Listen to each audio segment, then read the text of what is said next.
शुभ सायंकालीन पावन बेला में आप सभी लोगों का हार्दिक स्वागत है दिव्य एकेडमी परिवार बाराबंकी में। जैसा कि प्रिय छात्रों, आप लोगों को पहले भी हमने बताया था, इसका पूर्व भाग में हमने 60 तक क्वेश्चन पढ़ाया था और आइए उसी के आगे आरंभ कर देते हैं। ठीक है ना। चलिए, पहला क्वेश्चन यहाँ पर थोड़ा से देख लेते हैं। ये पूछा गया था कि स्वर्ग की झलक ये एकांकी के रचनाकार कौन थे? तो आप लोगों को इसका उत्तर बताया गया था कि उपेंद्रनाथ अश्क जी थे। फिर 60 नंबर का प्रश्न पढ़ा दिया गया था कि मिस्टर अभिमन्यु किसका नाटक है? तो लक्ष्मी नारायण लाल जी का नाटक है। यहाँ तक आपको पढ़ाया जा चुका था। आइए आगे के सिलसिले में हम आरंभ करते हैं कि 61 नंबर का प्रश्न है कि नाटक में कितने रसों का परिपाक माना जाता है? आप सभी लोग बताइएगा, जल्दी से कमेंट करिए। 2, 10, 4 या 8। नाटक में कितने रसों का परिपाक माना जाता है? चलिए, बहुत बढ़िया। आइए देखते हैं इसका सही उत्तर क्या होगा। जिन्होंने डी उत्तर दिया है उनका बिल्कुल सही है। नाटक में 8 रसों का परिपाक माना जाता है। चलिए, आइए अगले प्रश्न की ओर हम चलते हैं।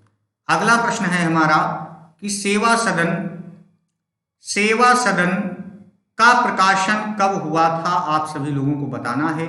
1908 में, 1930 में, 1935 में या 1918 में? जल्दी से आप सभी लोग कमेंट करके हमको बताइए।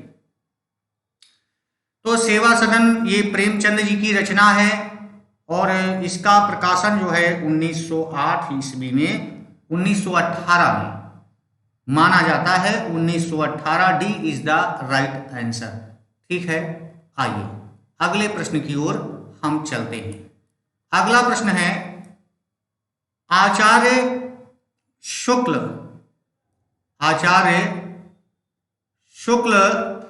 के निबंध श्रद्धा और भक्ति एवं लोभ और प्रीति। श्रद्धा, भक्ति, लोभ और प्रीति।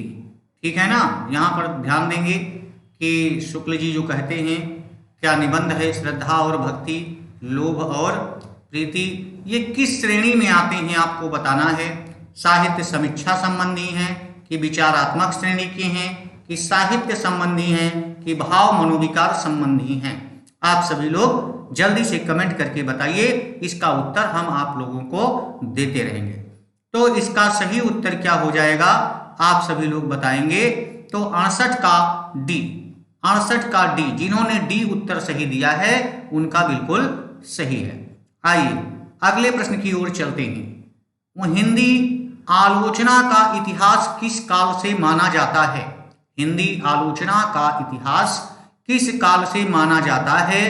तो आप सभी लोग बताएंगे। ऑप्शन ए है भक्ति काल, दूसरा है आधुनिक काल, तीसरा है वीर गाथा काल और चौथा है आदि काल। आप सभी लोग जल्दी से कमेंट करके बताइए। 69 नंबर का ये जो प्रश्न है ये काफी इंपॉर्टेंट है। हिंदी आलोचना का इतिहास आप सभी लोगों को पता होगा कि इसका विकास आधुनिक काल में आया। ठीक है ना।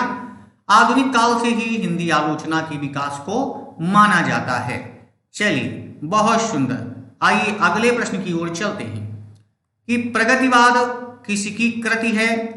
आपको बताना है डॉक्टर देवराज की है कि डॉक्टर रामविलास शर्मा की है कि शिवदान सिंह की है कि प्रकाश चंद्रगुप्त की है? जोरदार कमेंट करके आप सभी लोग बताइएगा जल्दी से कि प्रगतिवाद कृति किसकी है? देवराज की है, रामविलास शर्मा की है, शिवदान सिंह चौहान है या प्रकाश चंद्रगुप्त की है? जल्दी से कमेंट करके आप सभी लोग बताएंगे।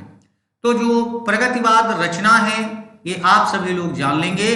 जिन्होंने इसका उत्तर सी दिया है वो बिल्कुल सही जवाब माना जाएगा। शिवदान सिंह चौहान ने प्रगतिवाद की रचना की। आइए अगले प्रश्न की ओर चलते हैं। हमारा अगला प्रश्न है कि अस्ति और भवति नामक आत्मकथा के लेखक कौन है? बहुत ही इंपॉर्टेंट रचना है ये। तो अस्ति और भवति नामक आत्मकथा के लेखक के विषय में बताना है। आपको 4 ऑप्शन दिए गए हैं, विश्वनाथ प्रसाद तिवारी, कि राहुल सांकृत्यायन, कि भारतेंदु जी, कि भीष्म साहिनी।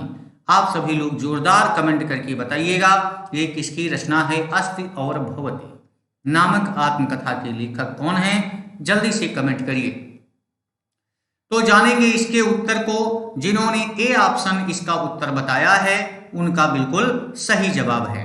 आइए अगले प्रश्न की ओर चलते हैं। 72 नंबर का प्रश्न है कि तिरस्कृत, ये कई बार पूछी जा चुकी है आत्मकथा, किसकी आत्मकथा है? तिरस्कृत जो रचना है ये किसकी आत्मकथा है? सूरजपाल चौहान की है, कि तुलसीदास की है, कि ओम प्रकाश वाल्मीकि की है, कि डॉक्टर धर्मवीर भारती की है? आप सभी लोग जल्दी से कमेंट करके बताएंगे। जल्दी से कमेंट करके बताइए तिरस्कृत किसकी आत्मकथा है। जोरदार कमेंट करिए, तिरस्कृत किसकी आत्मकथा है? जल्दी से आप सभी लोग कमेंट करके बताएंगे कि तिरस्कृत किसकी आत्मकथा है। चलिए जल्दी से बताइए। सूरजपाल सिंह चौहान, तुलसीराम, ओम प्रकाश वाल्मीकि, डॉक्टर धर्मवीर भारती, तो किसकी है? आप सभी लोग जल्दी से बताइए। तो ये जान लेंगे कि ये जो रचना है किसकी है। ए ऑप्शन बिल्कुल सही है, तिरस्कृत ये सूरजपाल चौहान की आत्मकथा है। ठीक है ना? किसकी? सूरजपाल चौहान। आइए अगले प्रश्न की ओर चलते हैं। हमारा आज का अगला प्रश्न है आप लोगों के लिए, हिंदी साहित्य में कलम का सिपाही किसे कहा गया है? कलम का सिपाही बहुत फेमस नाम है, आप सभी लोग उम्मीद है पता होगा। इसमें अमृतलाल नागर हैं, कि बाबूराव विष्णु पराडकर हैं, कि प्रेमचंद हैं, कि रामविलास शर्मा जी हैं। जल्दी से आप सभी लोग कमेंट करते रहिए, आपके कमेंट का जवाब हम देते रहेंगे। ठीक है, जल्दी चलिए जल्दी जल्दी प्रश्न को सॉल्व करिए, क्योंकि समय बहुत कम है और काम बहुत ज्यादा करवाना है। आपका सिलेक्शन ही हमारा एकमात्र उद्देश्य। आपसे बता दें कि आपकी अपनी संस्था ये जो 12 अंक की दिव्य एकेडमी वान्या हॉस्पिटल सतोखर तालाब के पास है। आप चाहें तो इसमें ऑफलाइन भी नए बैच शुरू हो चुके हैं, जिनके लिए आप लोग संपर्क कर सकते हैं। ठीक है ना? इस नंबर पर आप सभी लोग चाहे व्हाट्सएप पर मैसेज कर देंगे या कॉलिंग कर देंगे, दोनों ही यही चीज है। ठीक है ना? इसे आप लोग बिल्कुल नोट कर लीजिए। ऑफलाइन स्पीड टेस्ट भी उपलब्ध है, ऑनलाइन भी उपलब्ध है, जिस तरीके से आप लोग मैनेज करना चाहे कर सकते हैं। चलिए 73 नंबर का प्रश्न जो दिया गया है आप सभी लोगों को, इसका कि कलम का सिपाही किसे कहा गया है, तो जिन्होंने इसका तीसरा उत्तर दिया है प्रेमचंद जी को। वास्तव में प्रेमचंद का नाम धनपत राय था, लेकिन प्रेमचंद को प्रेमचंद नाम दया नारायण निगम जी ने दिया था। चलिए बहुत बढ़िया। आइए अगले प्रश्न की ओर चलते हैं। अगला प्रश्न है शेष स्मृतियां, ये संस्मरण है, तो बताना है इसके लेखक कौन है।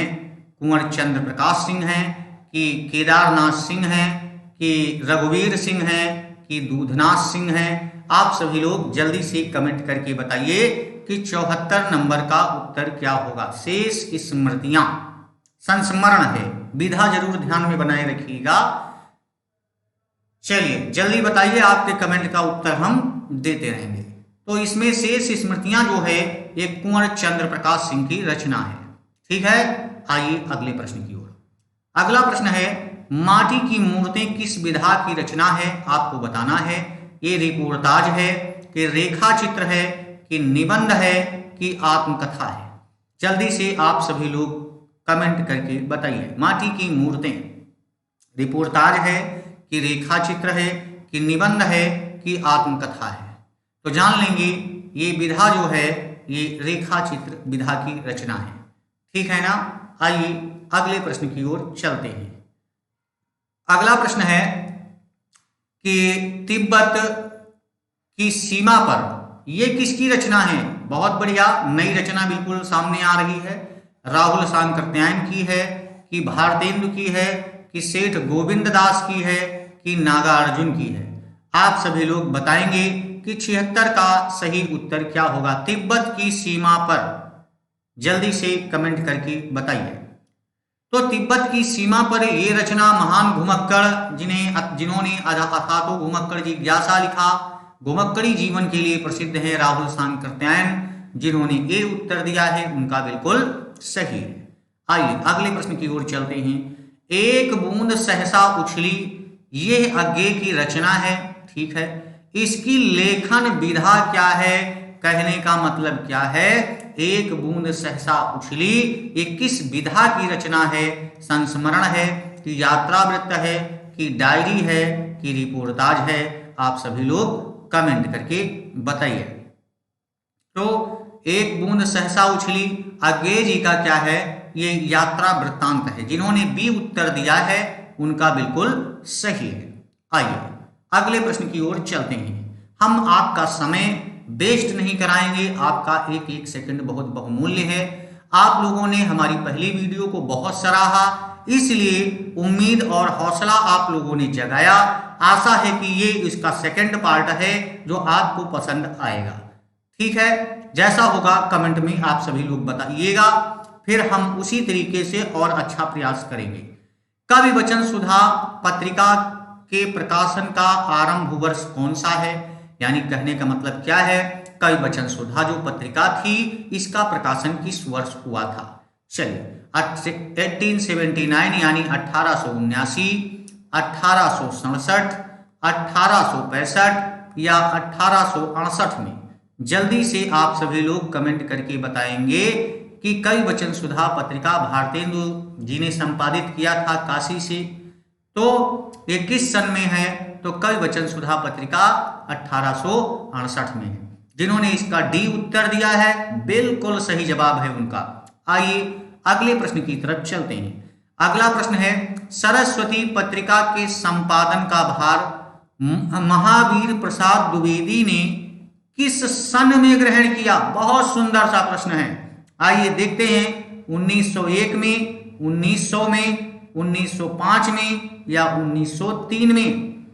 जोरदार कमेंट करके बताइए भाई आप सभी लोग। सरस्वती पत्रिका के संपादन का भार महावीर प्रसाद द्विवेदी जी ने कब संभाला था?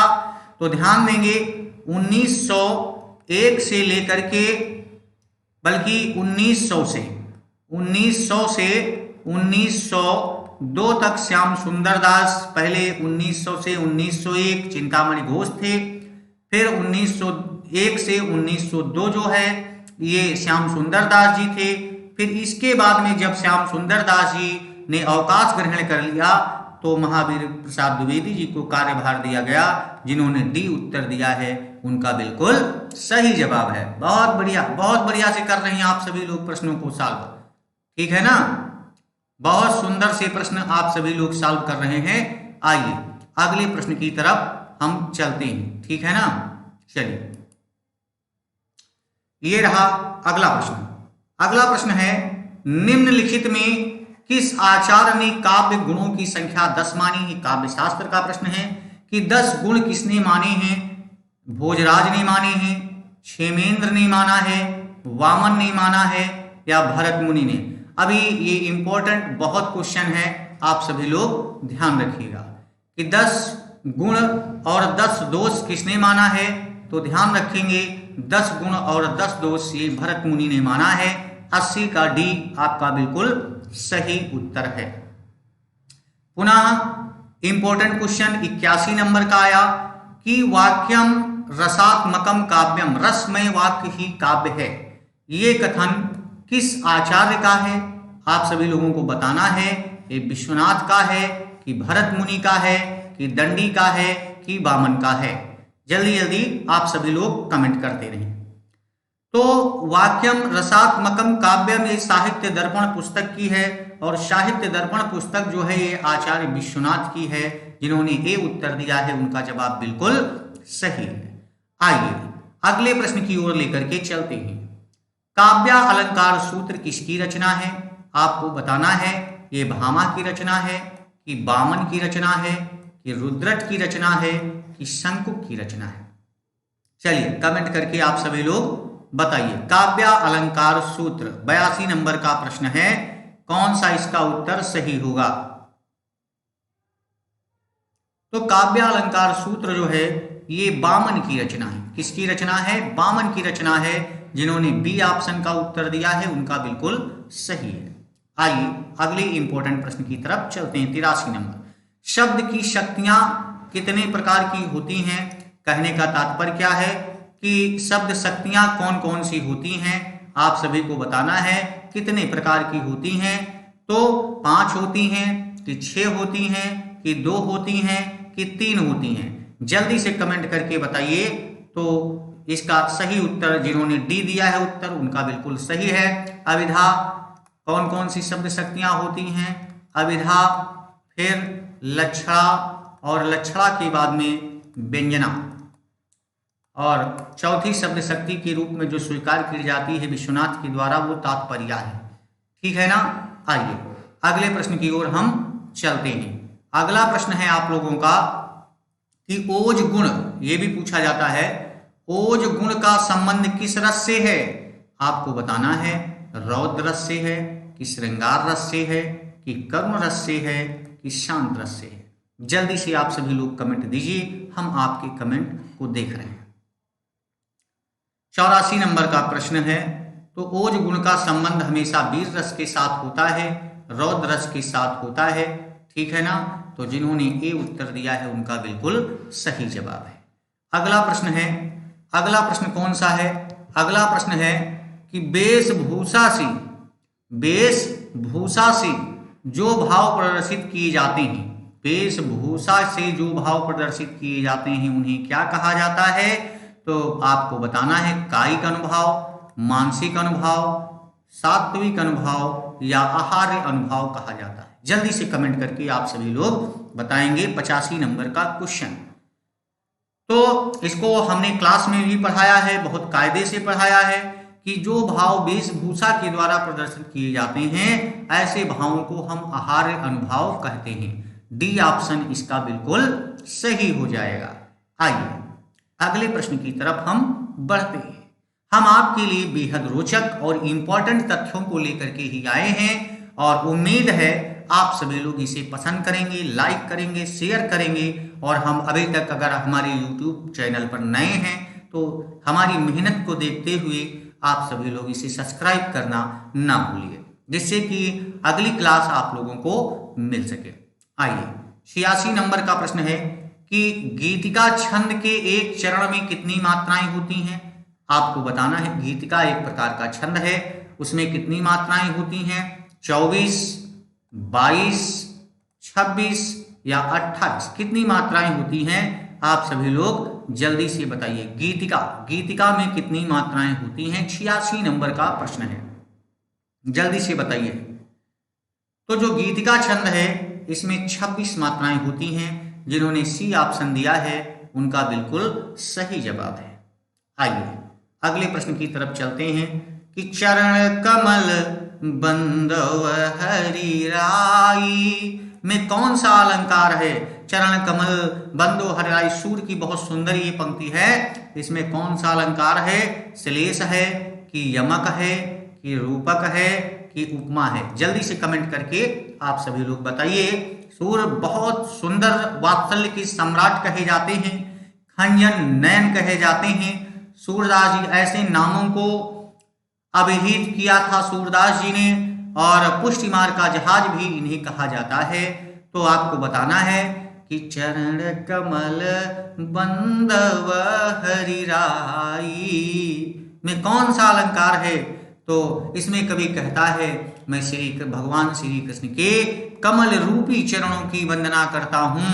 तो जहां पर रूपी शब्द आता है, एक वस्तु दूसरे का रूप ले लेता है, वहां पर रूपक अलंकार होता है।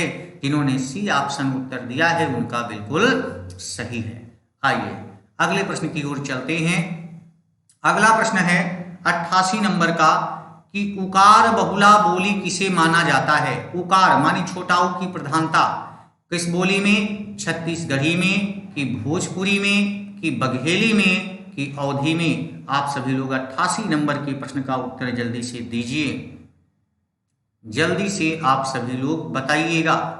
उकार बहुला कौन सी बोली मानी जाती है? छत्तीसगढ़ी, भोजपुरी, बघेली अवधि, जल्दी से आप सभी लोग कमेंट कीजिए। चलिए आइए इसका सही उत्तर हम देख लेते हैं। इसका सही उत्तर है डी ऑप्शन, अवधि आपकी उकार बहुला बोली होती। उकार माने जहां पर छोटा ऊ की प्रधानता हो। चलिए आइए 89 नंबर प्रश्न, किसे स्वर ध्वनि के प्रकारों में शामिल किया जाता है? स्वर ध्वनि, स्वर ध्वनि कितने प्रकार की होती हैं आप सभी लोगों को बताना है। ह्रस्व, दीर्घ या प्लुत या उपर्युक्त सभी। आप सभी लोग जल्दी से कमेंट कीजिए। बहुत बढ़िया प्रश्न है कि स्वर ध्वनियों के अंतर्गत कौन कौन शामिल है। तो आप सभी लोगों को पता है डी, ह्रस्व भी स्वर होता है, दीर्घ भी स्वर होता है और प्लुत भी स्वर होता है। तो इसमें डी ऑप्शन जिन्होंने उत्तर दिया है उनका बिल्कुल सही जवाब है। आइए अगला प्रश्न आया कि बांगरू बोली किस उपभाषा वर्ग के अंतर्गत आती है? बांगरू बोली ये पूर्वी हिंदी में है कि पश्चिमी हिंदी के अंतर्गत आती है कि राजस्थानी हिंदी के अंतर्गत आती है कि बिहारी हिंदी के अंतर्गत आती है? आप लोग जोरदार कमेंट करके इसे जल्दी से बताइए। बांगरू, इसी बांगरू का एक और नाम मिलता है जिसे हम हरियाणवी के नाम से जानते हैं, ठीक है ना, हरियाणवी के नाम से जानते हैं। और जो हरियाणवी बोली है वो पश्चिमी हिंदी के अंतर्गत आती है। बी ऑप्शन इसका बिल्कुल सही हो जाएगा। आइए अगला प्रश्न, मेरो सब पुरुषार्थ था को, मेरो सब पुरुषार्थ था को, ये किस भाषा में लिखी गई पंक्ति है? ब्रज भाषा की है कि भोजपुरी की है कि मैथिली की है कि अवधी की है? आप सभी लोग जल्दी से कमेंट करके बताइए। मेरो सब पुरुषार्थ था को, तुलसी की पंक्ति है। बहुत सुंदर सुंदर, बहुत ही सुंदर पंक्ति है। चलिए बताइए 91 का आपकी तरफ से क्या जवाब आ रहा है? तो आइए देखते हैं। 91 में ये ब्रज भाषा में लिखा गया है और जिन्होंने ये उत्तर दिया है उनका बिल्कुल जवाब सही है। आइए अगले प्रश्न की तरफ चलते हैं कि सिंधी भाषा बहुत ही इंपॉर्टेंट, कई बार पूछा गया है केंद्रीय विद्यालय में, नवोदय में कई बार पूछा गया है। सिंधी भाषा का जन्म किस अपभ्रंश से माना जाता है? तो आप सभी लोग बताएंगे किससे माना जाता है? ब्राचर से माना जाता है कि मागधी से कि अर्धमागधी से कि सौरसेनी से? ये प्रश्न आपका बिल्कुल गलत नहीं होना चाहिए, कई बार पूछा गया, बहुत ही इंपॉर्टेंट क्वेश्चन है 92 नंबर का। तो सिंधी भाषा का जन्म किस अपभ्रंश से हुआ है? तो ये ब्राचर अपभ्रंश से हुआ है। ऑप्शन ए इसका बिल्कुल सही हो जाएगा। आइए अगले प्रश्न की तरफ हम चलते हैं। अगला प्रश्न है, निम्नलिखित भाषाओं का एक सही अनुक्रम है, यानी भाषाएं किस रूप से किस तरीके से आगे बढ़ी हैं उनका क्रम आपको बताना है। अपभ्रंश के बाद प्राकृत, फिर पाली, फिर अवहट कि प्राकृत पाली अवहट अपभ्रंश कि पाली प्राकृत अपभ्रंश अवहट कि प्राकृत अपभ्रंश अवहट पाली। ये सीरियल क्रम आप सभी लोगों को बताना है। चलिए जल्दी से इसका उत्तर दीजिए। 93 में कौन सा उत्तर होगा? जल्दी से आप सभी लोग कमेंट करिए। तो जान लेते हैं कि 93 जो है आप सभी लोगों को पता है कि सबसे पहले संस्कृत भाषा आई। कौन सी आई? संस्कृत भाषा आई। संस्कृत के बाद में कौन सी भाषा आई? पाली आई। पाली के बाद में कौन सी भाषा आई? प्राकृत आई। प्राकृत के बाद में कौन सी आई? अपभ्रंश आई। कौन सी आई? अपभ्रंश आई। और इसी अपभ्रंश को दो भागों में तोड़ा गया था, एक हट्ट में और दूसरा अवहट्ट में। ठीक है ना? अब तो आपने गैस कर लिया होगा भाई। चलिए बहुत अच्छी बात है। तो पाली, प्राकृत, अपभ्रंश और अवहट्ट। 93 का सी उत्तर जिन्होंने दिया है वो बिल्कुल सही जवाब है। आइए अगले प्रश्न की ओर चलते हैं। अगला प्रश्न आया कि संविधान की किस अनुसूची का संबंध भाषाओं से है, यानी भाषा संबंधी जो उल्लेख है वो संविधान की किस अनुसूची में है? आप सभी लोग बताइए कमेंट में कि छठी अनुसूची में है कि 7वीं में है कि 8वीं में है कि 9वीं अनुसूची में है। जल्दी से हम आपके कमेंट की प्रतीक्षा में हैं, जल्दी से कमेंट करिए। 94 संविधान की किस अनुसूची में है? जल्दी से आप सभी लोग बताइए। तो ध्यान देंगे 8वीं अनुसूची में भाषा संबंधी उल्लेख दिया गया है, भाग 17 8वीं अनुसूची में। चलिए, जिन्होंने सी उत्तर दिया उनका बिल्कुल सही जवाब है। अगला प्रश्न आया 95 में, निम्नलिखित में से कौन भाषा वैज्ञानिक नहीं है? निम्नलिखित में से कौन भाषा वैज्ञानिक नहीं है? कौन नहीं है? सुनीत कुमार चटर्जी जी नहीं है, कि धीरेन्द्र वर्मा जी नहीं है, कि भोलानाथ तिवारी जी नहीं है, कि जयशंकर प्रसाद जी नहीं है? आप सभी लोग जल्दी से कमेंट करके बताइए कि कौन नहीं है। 95 में कौन नहीं है भाषा वैज्ञानिक? भाई सुनीत कुमार चटर्जी भी हैं, धीरेन्द्र वर्मा जी भी हैं, भोलानाथ तिवारी भी हैं, जयशंकर प्रसाद एक छायावादी कवि और नाटककार के रूप में जाने जाते हैं। तो जिन्होंने डी उत्तर दिया है उनका बिल्कुल सही जवाब है। आइए अगले प्रश्न की ओर चलते हैं। अगला प्रश्न आया कि विद्यापति के पद किस भाषा में रचित है? पद मानी पदावली, वही चीज है। अवधी में है, कि मैथिली में है, कि पिंगल में है, कि डिंगल में है? जल्दी से कमेंट करते रहिए आप सभी लोग। विद्यापति की पद किस भाषा में है? 96 का कौन सा उत्तर सही होगा? तो विद्यापति मैथिली भाषा के लिए जाने जाते हैं। जिन्होंने बी ऑप्शन दिया है उनका उत्तर बिल्कुल सही है। B is the right answer. ठीक है, आइए अगले प्रश्न की ओर चलते हैं। हमारा अगला प्रश्न है, हिंदी को संघ की राजभाषा बनाने का जो प्रस्ताव संसद में पारित हुआ उसके प्रस्तावक कौन थे? कहने का मतलब राजभाषा बनाने के लिए एक प्रस्ताव पारित किया गया, उस प्रस्ताव को देने वाले कौन थे? श्री राजगोपाल स्वामी आयंगर थे, कि राजगोपालाचारी थे, कि राजर्षि पुरुषोत्तम दास टंडन थे, कि पंडित जवाहरलाल नेहरू थे? आप सभी लोग जल्दी से कमेंट करके बताइए, हम आपके कमेंट को देख रहे हैं। ठीक है ना, जल्दी से बताइए 97 का उत्तर क्या हो जाएगा, जल्दी से। तो जो राजभाषा बनाने का जो प्रस्ताव संसद में पारित हुआ उसके प्रस्तावक जिन्होंने ए उत्तर दिया है उनका बिल्कुल सही है, श्री गोपाल स्वामी अयंगर जी थे। चलिए आइए अगले प्रश्न की ओर चलते हैं। अगला प्रश्न है, प्राचीन शब्द का विलोम क्या होगा? अर्वाचीन, नया, प्रागैतिहासिक, पुराना? जल्दी से कमेंट करके बताइए 98 नंबर का उत्तर। प्राचीन का विलोम शब्द क्या होगा? चलिए जल्दी जल्दी कमेंट करिए आप सभी लोग। ओके, तो जिन्होंने 98 का ए उत्तर दिया है उनका बिल्कुल क्या है, सही जवाब है। ठीक है ना, अर्वाचीन होता है। आइए अगले प्रश्न की तरफ हम चलते हैं। 99 नंबर प्रश्न है कि हा और विसर्ग के उच्चारण स्थान को क्या कहते हैं? कहने का मतलब क्या है, ये हा का उच्चारण स्थान और विसर्ग का उच्चारण स्थान क्या है? कंठ है, कि तालु है, कि मूर्धा है, कि दंत है? जल्दी से कमेंट करके आप सभी लोग बताइए।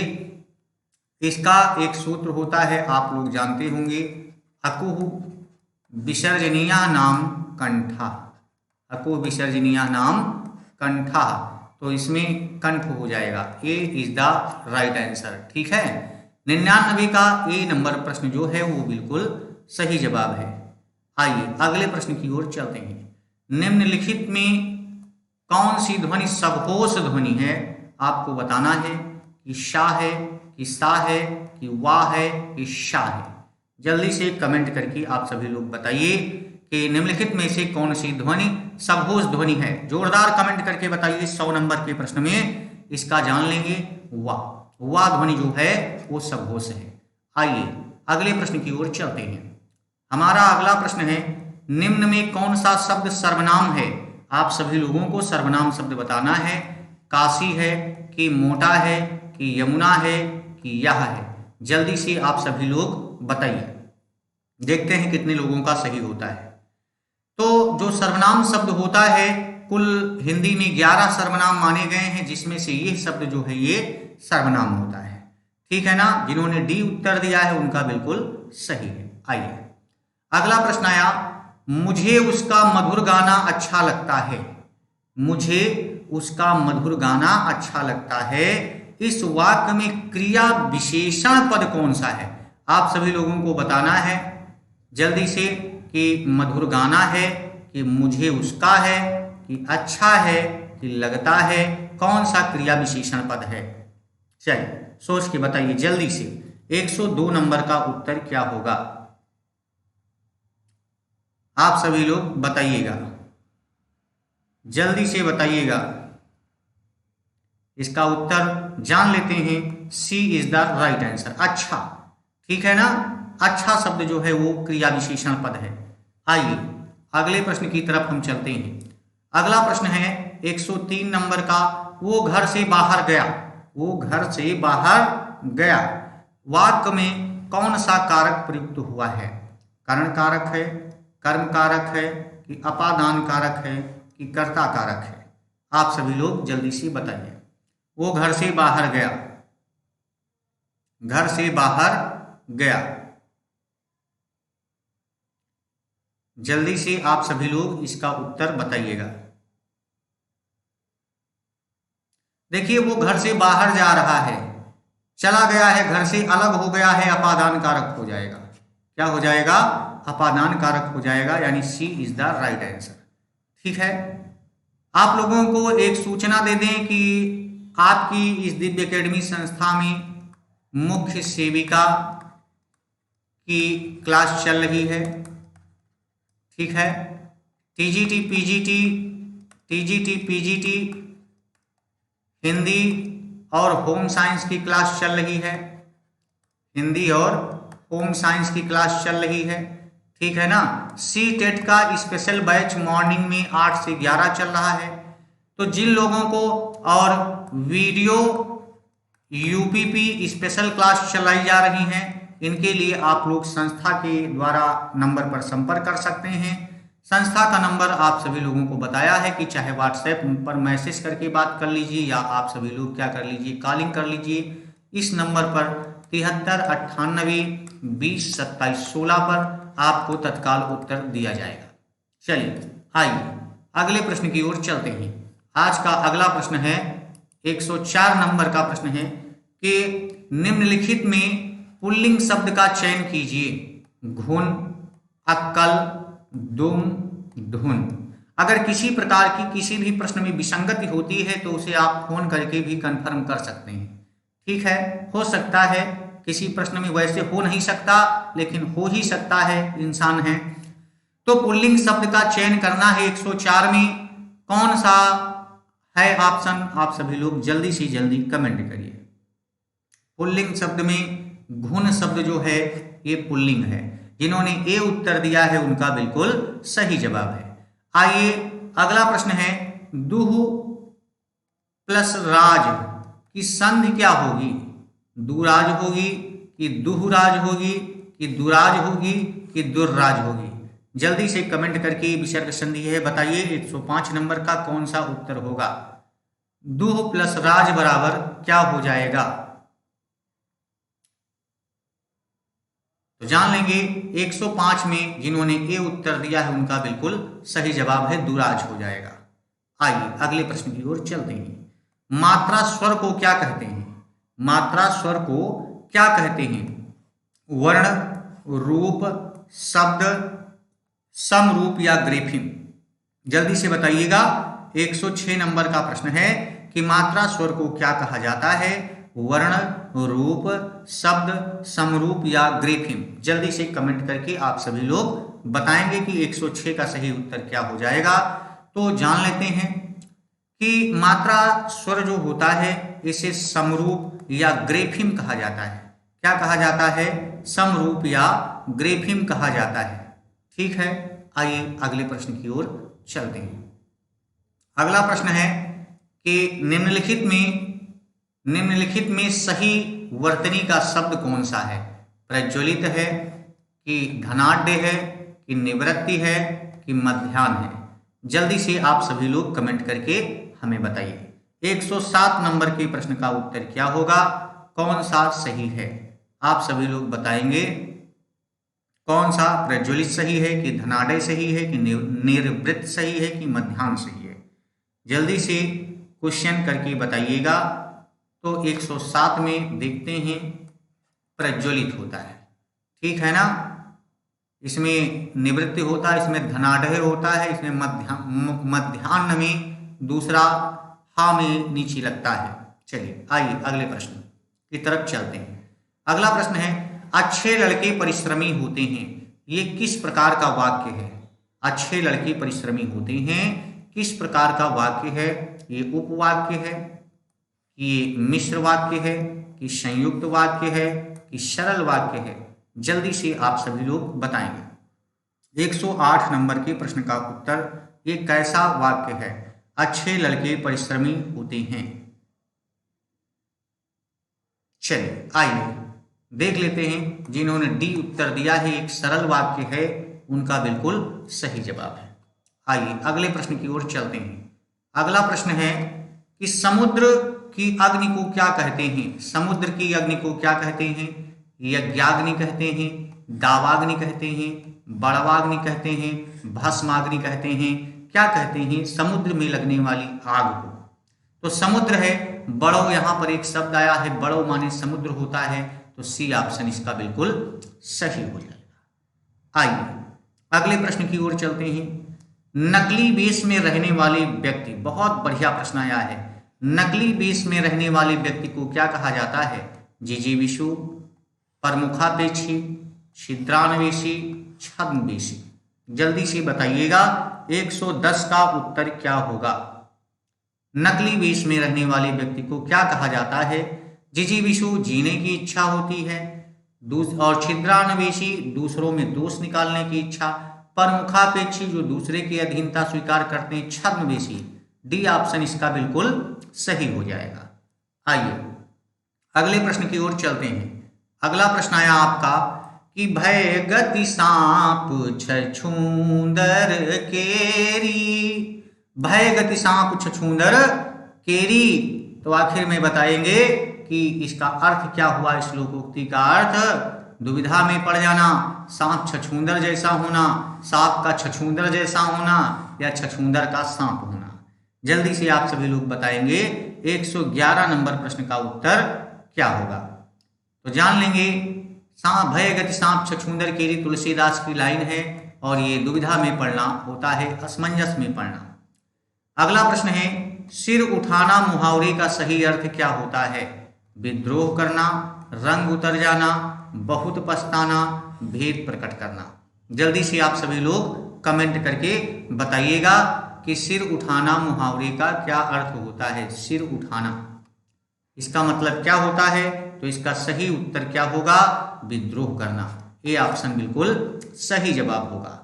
आइए देखते हैं अगला प्रश्न कि प्रतिमा नाटक, बहुत बढ़िया, किसकी रचना है? बाणभट्ट की है, कालिदास की है, दंडी की है, या भास की है? जल्दी से आप सभी लोग कमेंट करके बताएंगे। प्रतिमा नाटक, प्रतिमा नाटक किसकी रचना है? और बहुत ही खास रचना है, ये किसका है? 113 नंबर में डी ऑप्शन, ये भास महोदय का है। प्रतिज्ञा, योगेंद्रायण, स्वप्नवासो दत्तम जैसी रचनाओं की सृजनहार कौन है? तो भास हैं। आइए अगले प्रश्न की ओर चलते हैं। अगला प्रश्न है, विक्रमोर्वशीयम किसकी रचना है? ये तो बहुत पुरानी रचना है, आप सभी लोगों को पता है। 114 का कालिदास हैं, कि भास हैं, कि भारवी हैं, कि माघ हैं? जल्दी से कमेंट करके आप सभी लोग बताइए। तो विक्रम और उर्वशी की प्रेम कथा का इसमें वर्णन किया गया है। तो आप सभी लोग जानते हैं ये रचना कालिदास की है। इनका जिन्होंने ए उत्तर दिया है उनका जवाब बिल्कुल सही है। आइए अगले प्रश्न की ओर चलते हैं कि लृट लकार गम धातु मध्यम पुरुष बहुवचन का रूप कौन सा है? गमिष्यता है, गमिष्यथा है, गमिष्यत है, या गमिष्यसि है? जल्दी से आप सभी लोग उत्तर दीजिए। लृट लकार है, ध्यान देना।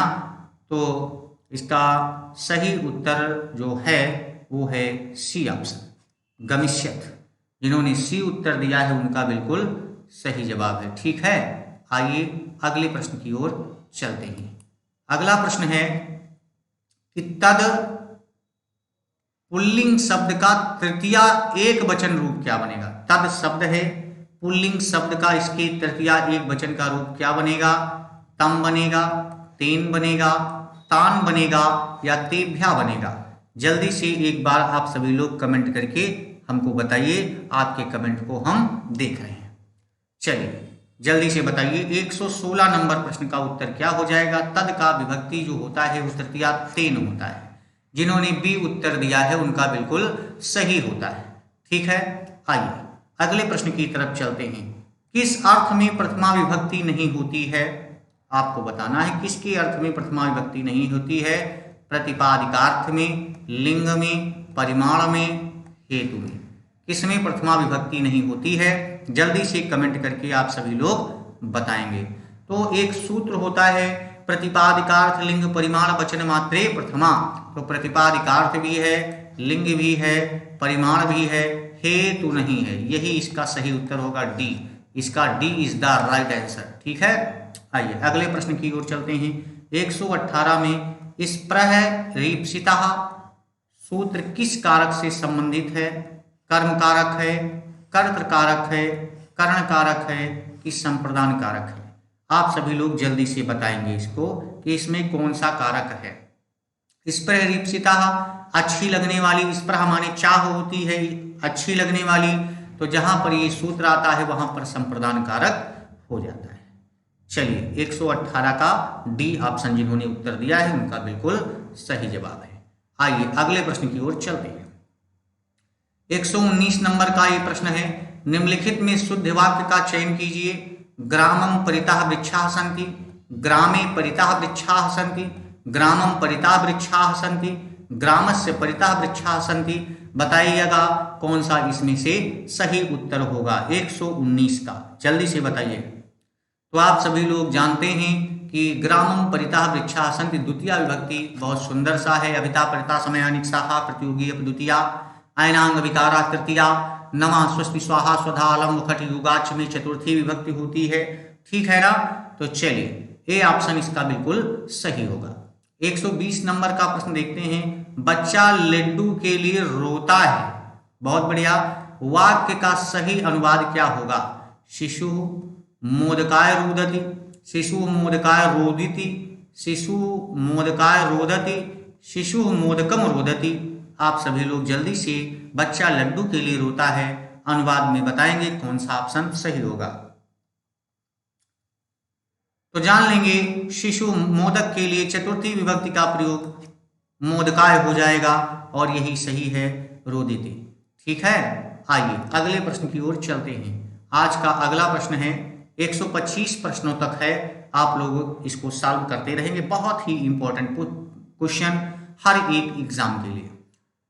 जिसका जन्म छोटी जात में हुआ हो उसे क्या कहेंगे? वाक्यांश बोधक ये शब्द है। अंत्यज कहेंगे कि अछूत कहेंगे कि शूद्र कहेंगे कि अंडज कहेंगे? आप सभी लोग कमेंट करके बताइए। जिसका जन्म निम्न जात में हुआ है उसे क्या कहते हैं? जल्दी से। तो उसे क्या कहते हैं? उसे अंत्यज कहते हैं। निम्न कुल में जन्म लेने वाला अंत्यज कहलाता है। ठीक है, आइए अगले प्रश्न की ओर चलते हैं।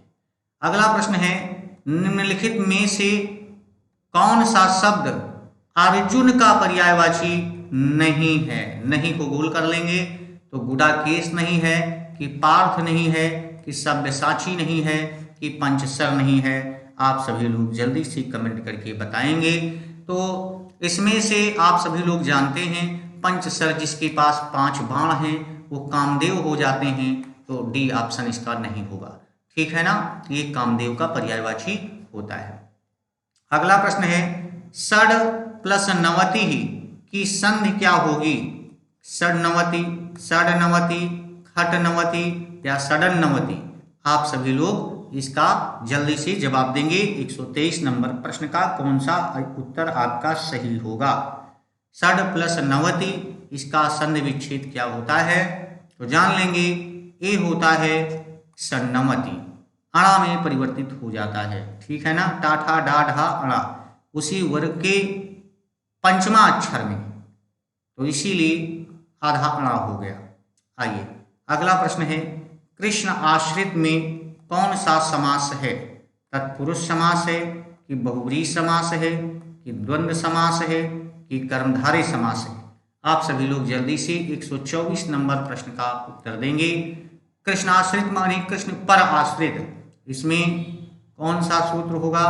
तो में और पर अधिकरण कारक में लगता है, इसमें तत्पुरुष समास होगा। ए इज द बिल्कुल राइट आंसर। ठीक है, आइए अंतिम प्रश्न की ओर चलते हैं। हमारा आज का अंतिम प्रश्न है कि निम्नलिखित रचनाओं में कौन एक सुमेलित नहीं है? आपको बताना है।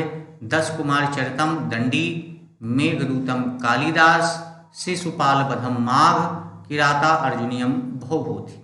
आप सभी लोग जल्दी से कमेंट करके बताएंगे। ये अंतिम प्रश्न है आपका।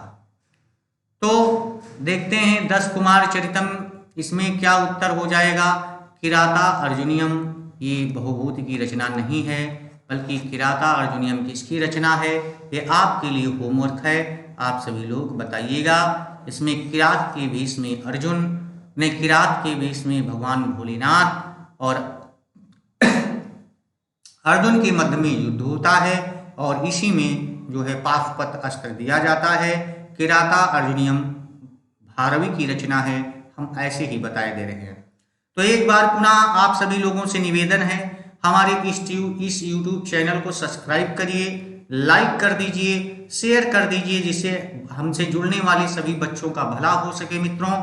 और आप लोग ऑफलाइन ऑनलाइन किसी भी तरीके से यदि अगर पढ़ना चाहते हैं तो आपके लिए Divya academy near Vanya hospital सतोखर तालाब बाराबंकी में आप सभी लोगों का मैं संजय शर्मा एक बार पुनः हार्दिक स्वागत करता हूं, वंदन करता हूं। मेरे मित्रों, ये समय है, आंखों में जुनून होता है, आंखों में जुनून होता है, और जिनकी आंखों में जुनून होता है वो कोई भी परीक्षा पार कर सकते हैं।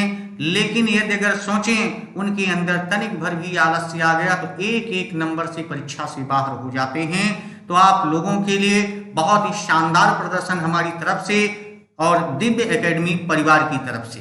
ठीक है, पुनः फिर मिलते हैं। नमस्कार, जय हिंद, जय भारत।